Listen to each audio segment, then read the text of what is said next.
What I think has leaders from both parties struggle with, just like the American public struggles with, is understanding exactly how China and the Chinese government is operating to undermine American interests and, I believe, American strength and security. In fact, I just launched a bill and sponsored a bill, one of my first, which was, sadly, to not issue visas to Chinese nationals that want to come here on student visas, because over the past few years, we have had to arrest so many Chinese nationals here on visas that were sneaking onto our military bases, taking pictures.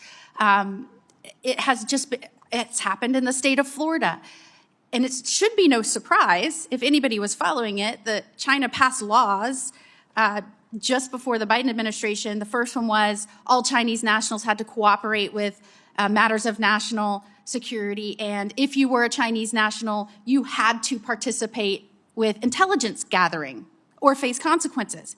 So why we are issuing visas to Chinese nationals that are coming over here makes no sense. We're inviting agents of the CCP into our country when they are obligated by law to gather intelligence. That seems a simple step to me, something we can do as leaders. And what I've been fascinated with and appreciate is your testimony and your experience in identifying ways that China is acting, that is undermining America's interests. That's why I'm so grateful for President Trump and putting America first. And part of that lies in, and Mr. O'Leary, I should say, you are always saying, people think that they are investing in Chinese companies, and in fact, they are investing in ways that may be undermining our own interests or undermining their own interests. I know you've had experience with that. You've been gracious enough to give time and talk to other senators about that.